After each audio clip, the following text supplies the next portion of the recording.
जय हिंद विद्यार्थियों, आप लोगों को बता चुके हैं एक्सरसाइज 15 का 10 नंबर क्वेश्चन नंबर 10 तक। यहाँ तक सभी विद्यार्थी कंप्लीट कर लिए हैं।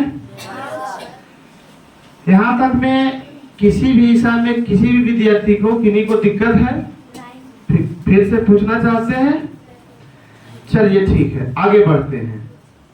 आगे बढ़ने से पहले कल कुछ फॉर्मूला पूछ रहे थे, बोल रहे थे नहीं बताएं। सबसे पहले आयत है, आयत के क्षेत्रफल बराबर क्या होता है?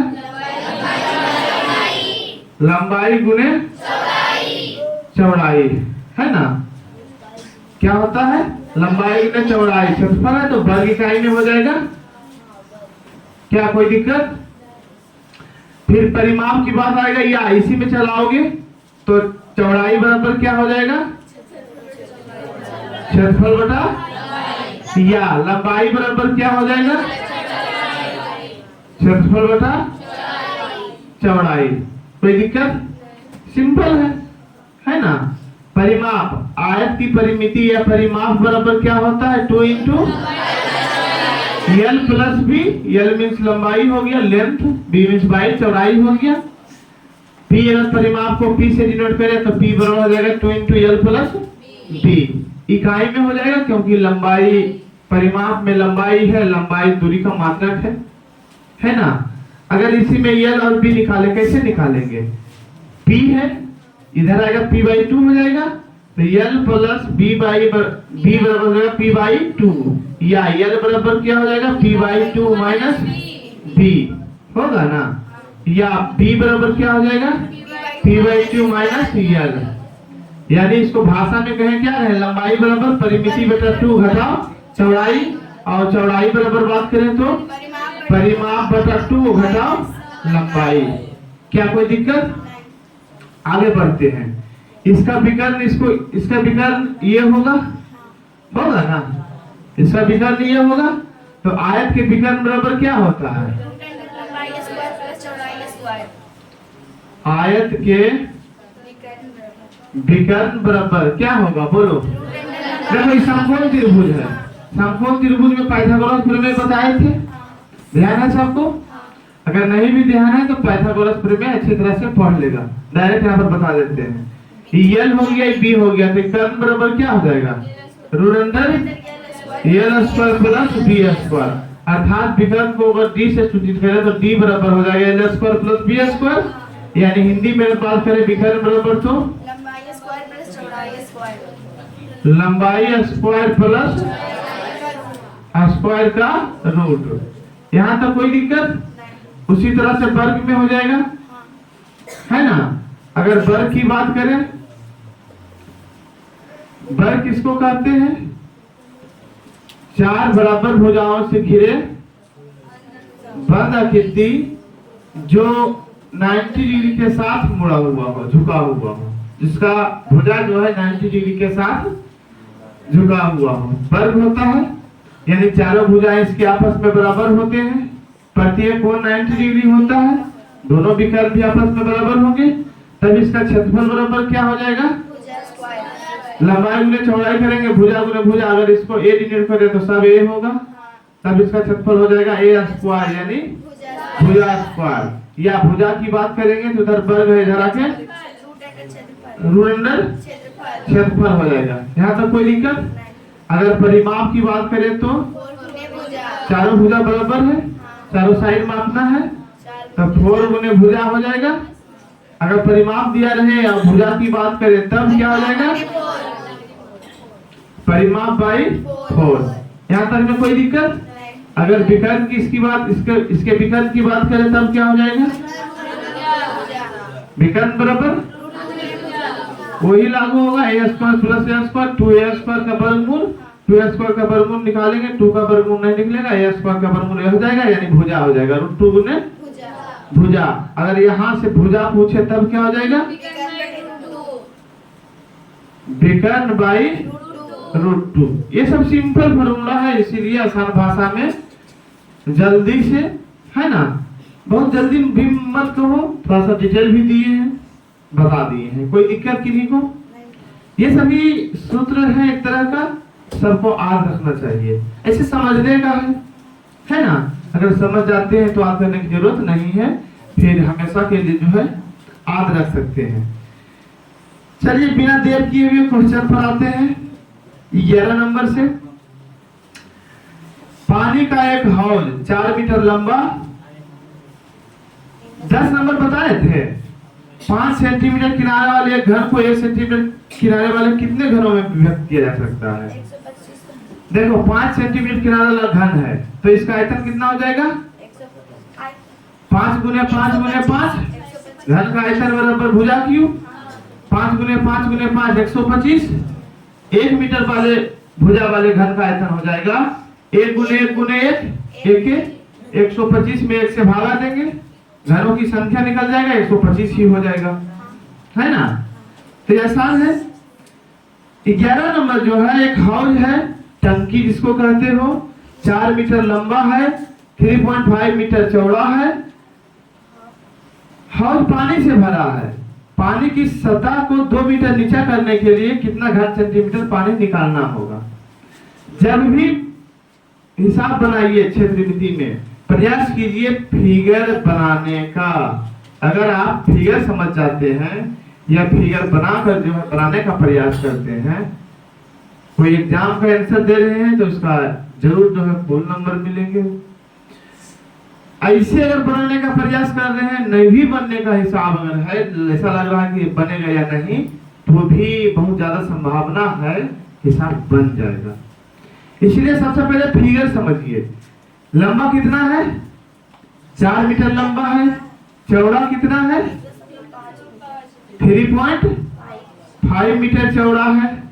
देखो मान लिया जाए कि इसकी ऊंचाई को जो है लंबाई माने हैं, चौड़ा इतना है 3.5 मीटर और ऊंचा लंबा जिसको कह रहे हो 4 मीटर है।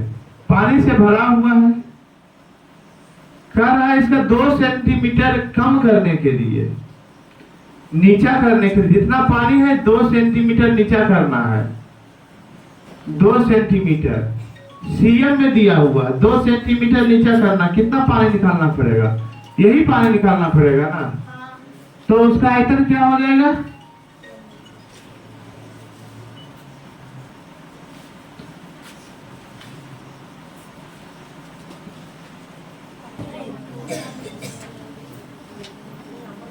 इसमें क्या करना है? कुछ नहीं करना, आयतन निकाल लेना है। लंबाई दिया हुआ है कितना? 4 सेंटीमीटर है ना, 4 मीटर बराबर 400 सेंटीमीटर, चौड़ाई 3.5 मीटर बराबर 350 सेंटीमीटर, ऊंचाई हो गया 2 सेंटीमीटर। इसीलिए आयतन निकाल लेना है।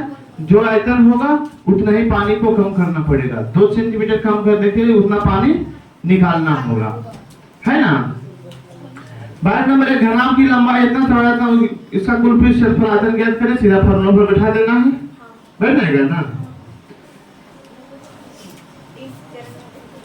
13 नंबर गुना कर देना है, मतलब सेंटीमीटर बना के 1000 से भागा दे देना है। क्यों? क्योंकि 1000 घन सेंटीमीटर बराबर होता है 1 लीटर। बाकी आयतन जो है लीटर में बता देना है। एक संदूक की माप इतना है, संदूक का कवर बनाने के लिए कितने मीटर कपड़े की जरूरत होगी? लंबाई दिया हुआ, चौड़ाई दिया हुआ, ऊंचाई दिया हुआ, कवर बनाना है, मतलब उसका क्या ज्ञात करना है? पृष्ठ क्षेत्रफल। कवर बनाना है, इसका मतलब उसके कुल पृष्ठ क्षेत्रफल ज्ञात करना है। कुल पृष्ठ क्षेत्रफल के लिए जो फॉर्मूला होते हैं उसका प्रयोग करना है, आराम से बन जाएगा। एक आयताकार पिंड के आधार का क्षेत्रफल 70 cm स्क्वायर है। 2 आसन पृष्ठों के क्षेत्रफल क्रम से इतना और इतना है। पिंड का आयतन ज्ञात कीजिए। 15 नंबर ध्यान दीजिए। एक आयताकार पिंड का आधार का क्षेत्रफल, आयताकार पिंड ये है, आधार का क्षेत्रफल कितना है? 70। 2 आसन फलकों पृष्ठों के क्षेत्रफल क्रम से 50 और 35 है। 2 आसन फलक हो जाएंगे,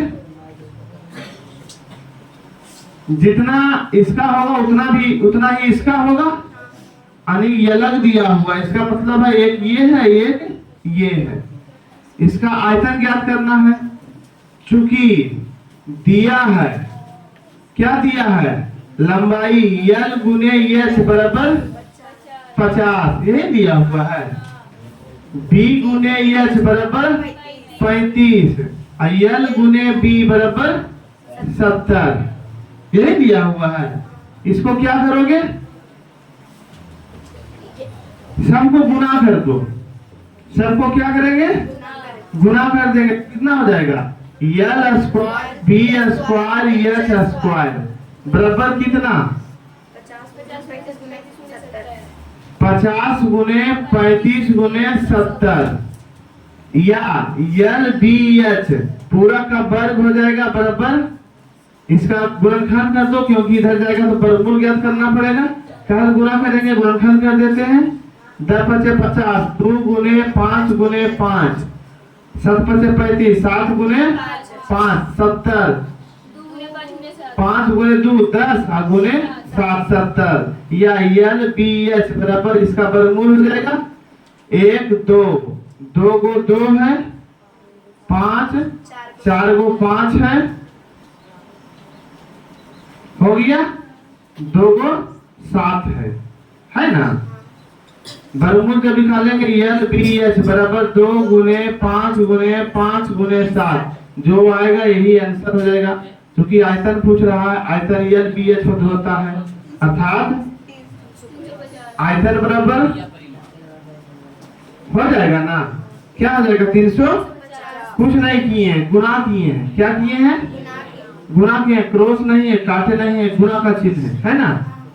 तो यल बी एच एक पृष्ठ का क्षेत्रफल है, यल बी एच लिख दिए हैं सबको। तो इसी तरह जो क्षेत्रफल होता है, आयत के क्षेत्रफल जो होता है लंबाई गुने चौड़ाई, उसका प्रयोग किए हैं, बाकी आयतन निकल गया। तो इस तरह से बन गया आपका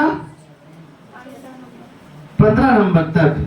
16 नंबर का है, कमरा 13 मीटर लंबा 11 मीटर चौड़ा 8 मीटर ऊंचा, इसकी दीवारों को रंग कराने का खर्च 25 पैसे प्रति मीटर स्क्वायर की दर से ज्ञात करें। देखो कमरा आयताकार है, पेंट कराना है दीवार में या फर्श में, दीवार में, तो केवल दीवार का क्षेत्रफल बराबर कहेंगे, फार्मूला लिखल मिलेगा। क्या हमें उसका जरूरत है, क्या उसका जरूरत है, अगर दीवार का क्षेत्रफल ज्ञात करना है तो अलग से फार्मूला की जरूरत है। दीवार का क्षेत्रफल अगर फार्मूला लिखना चाहते हैं, जानना चाहते हैं, आप भी निकाल सकते हैं। ऐसे समझिए,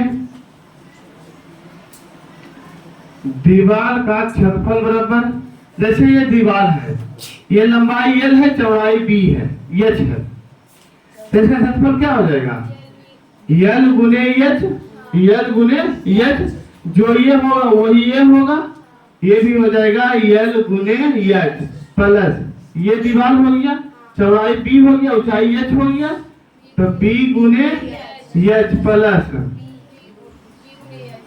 बी गुने एच, मिला जुला के हो गया L H plus B H plus B H, सब मिला 2LH प्लस 2BH, 2 कॉमन लेंगे, LH प्लस BH, यही वर्ग इकाई हो जाएगा। डाटा दिया हुआ है, बन जाएगा या नहीं।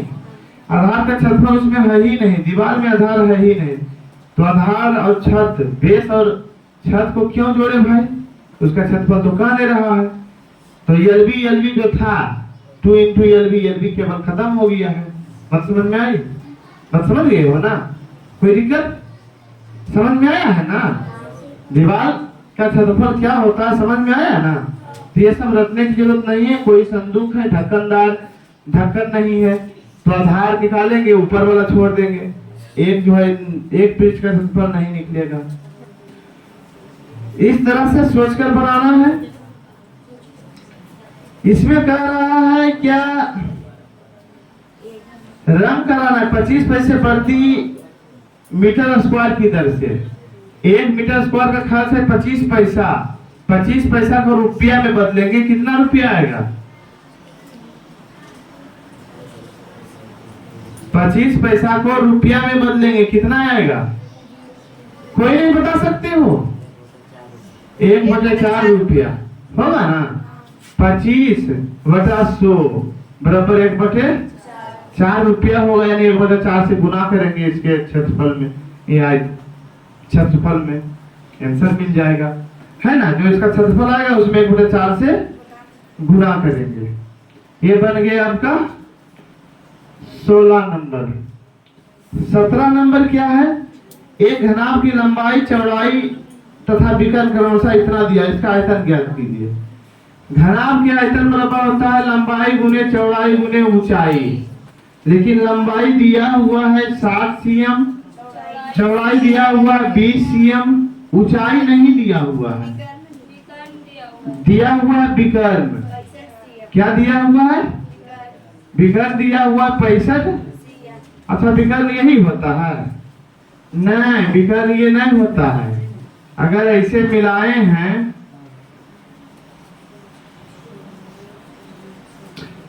तब इस चीज से इस चीज को मिलाने वाली रेखा विकर्ण होता है। उधर नीचे लेंगे, इधर ऊपर लेंगे। यहाँ पर देखने में दिक्कत हो रहा है तो रूप पर समझो, प्रैक्टिकली समझो। देखो, लंबाई दिया हुआ कितना? 60। चौड़ाई दिया हुआ कितना?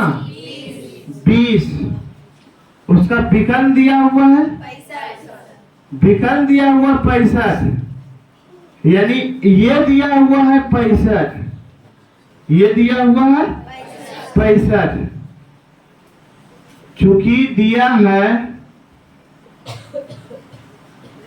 घनाभ की लंबाई बराबर 60, चौड़ाई बराबर 20, इसीलिए आयत के विकर्ण बराबर क्या हो जाएगा? आयत के विकर्ण बराबर वो दिया हुआ ये विकर्ण। समझो फिर से एक बार, देखो लंबाई दिया हुआ, चौड़ाई दिया हुआ, ये विकर्ण निकाल लेते हैं और ये विकर्ण दिया हुआ है तो वो दिया हुआ आधार निकल गया तो ऊंचाई नहीं निकल जाएगा? निकलेगा ना। तो आयत के विकर्ण बराबर क्या हो जाएगा? 60 स्क्वायर प्लस 20 स्क्वायर का रूट। आयत के विकर्ण बराबर जो भी फॉर्मूला लिखाए थे 3600 प्लस 400 का रूट 4000 होगा ना। 4000 का रूट बराबर बोलो 4 का वर्गमूल 2 0 का 1 0, 36 4 निकलेगा?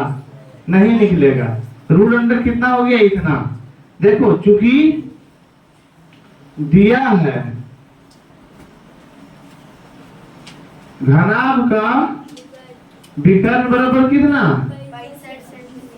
65 सेंटीमीटर, अर्थात लंब स्क्वायर, जिसको डी स्क्वायर कह सकते हो, लंब स्क्वायर प्लस लंब स्क्वायर ये हो गया, आधार स्क्वायर ये हो गया, इतना बराबर 65।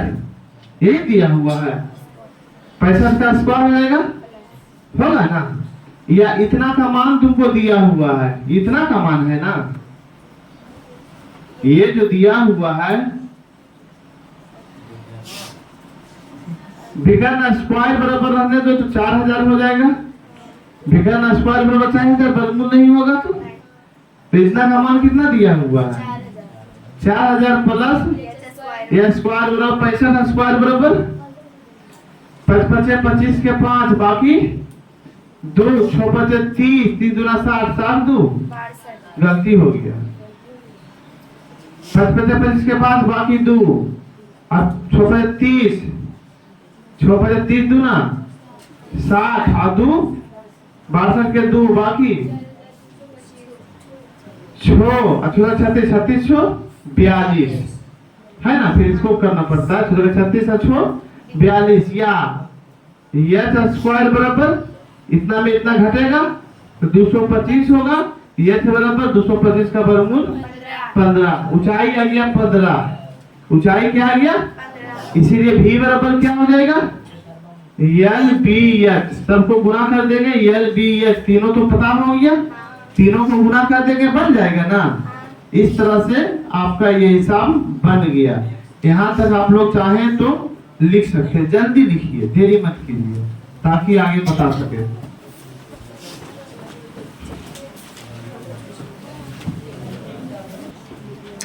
समझिए आगे दिया हुआ है घनाकार पिंड का विकर्ण 7√3 मीटर है।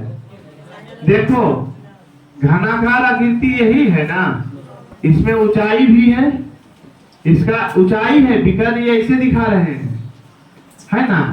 लीजिए ये ऊंचाई दिखाए हैं, ये विकर्ण हो गया। घनाकार पिंड का विकर्ण क्या होता है? विकर्ण होता है √3 गुने भुजा। चूंकि दिया है √3 गुने भुजा बराबर 7 √3 कट गया, भुजा कितना आया? 7। जब भुजा 7 चला आया तो सब कुछ निकल जाएगा या नहीं? निकल जाएगा ना। 7 गुने 7 करेंगे आयतन निकल जाएगा, 6 गुने 7 स्क्वायर करेंगे फिर क्षेत्रफल निकल जाएगा। अब नहीं बताएंगे, आगे बना लेना है। 19 नंबर का रहा है, एक तालाब की गहराई ज्ञात करें जिसका आधार 5 मीटर भुजा का वर्ग है। एक तालाब है, एक तालाब है, तालाब का आधार जो है 5 मीटर भुजा वाला वर्ग है। गहराई यानी ऊंचाई ज्ञात करना है, ऊंचाई पता नहीं है। ऊंचाई को अगर h मान लेते हैं, इस तालाब में ऐसे तालाब के बराबर पानी समा सकता है जिसकी लंबाई, चौड़ाई, गहराई क्रमशः 10, 5 और 4 मीटर है। इस तालाब में जो है, इस तालाब का टोटल पानी अट जाता है, लंबाई 10 है, चौड़ाई 5 मीटर है और गहराई 4 मीटर है। अच्छा, इसका पानी अट जाता है, इसका मतलब हुआ V1 बराबर V2, V1 बराबर V2। चूंकि पहले तालाब का आयतन बराबर, चूंकि लिखो दूसरे तालाब का आयतन बराबर पहले तालाब का आयतन। फिगर बनाओ, फिगर बनाने से चीजें स्पष्ट होती है, क्या कह रहा है, क्या करना है, स्पष्ट होता है। फिगर समझ गए हो, कोई दिक्कत नहीं। अगर दूसरे रूम का हवा इस रूम में अट जाए, इसका मतलब जितना उसका आयतन है उतना इसका आयतन है। पानी समा सके, अट सके, इसका मतलब आयतन से मतलब है ना। दूसरे तालाब का आयतन, पहला तालाब ये हो गया, दूसरा तालाब ये हो गया, इसका आयतन कितना हो जाएगा? LBH 10 गुने 5 गुने 4 बराबर इसका आयतन हो जाएगा 5 गुने 5 गुने h होगा ना। दूसरे तालाब का आयतन ये हो गया 5 दूना 10, 5 और 5 कट गया, h बराबर कितना आया? 8। इसका ऊंचाई चलाएगा 8 मीटर। यही पूछ रहा है ना।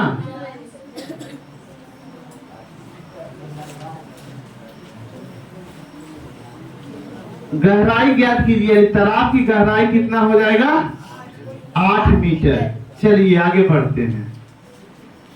20 नंबर हिसाब कर रहा है, एक कमरा की लंबाई, चौड़ाई और ऊंचाई क्रमशः 30 DCM, 20 DCM और 7 DCM है। यदि प्रत्येक विद्यार्थी को 100 DCM स्थान दिया जाए तो कमरे में कितने विद्यार्थी बैठ सकेंगे? देखो DCM मतलब समझ रहे हो? 10 मिलीमीटर बराबर 1 सेंटीमीटर, 10 सेंटीमीटर बराबर 1 डेसीमीटर, 10 डेसीमीटर बराबर 1 मीटर, 10 मीटर बराबर 1 डेकामीटर। आधा 10 डेकामीटर बराबर 1 किलोमीटर। बात समझ रहे हो? इस तरह से ये फॉर्मूला एक है, थ्योरी है, इसको सब लिख के याद कर लीजिएगा, मिल जाएगा आपको किताब में। बेसिक है, बच्चों के लिए सब है ना। अब यहाँ क्या है, सब तो DCM क्यू में ही है, टेंशन नहीं है। मीटर सेंटीमीटर में बताना रहता तो दिक्कत रहता। दिया हुआ है कमरे की लंबाई, चौड़ाई और ऊंचाई। चूंकि दिया है L बराबर B बराबर H बराबर, कितना दिया हुआ है? 30 DCM क्यू, 20 DCM, 17 DCM, इतना दिया हुआ है।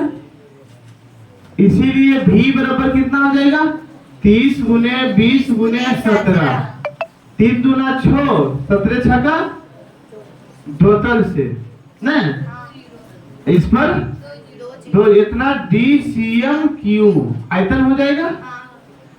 चूंकि एक विद्यार्थी के लिए 100 DCM3 की आवश्यकता होता है, इसीलिए विद्यार्थियों की संख्या बराबर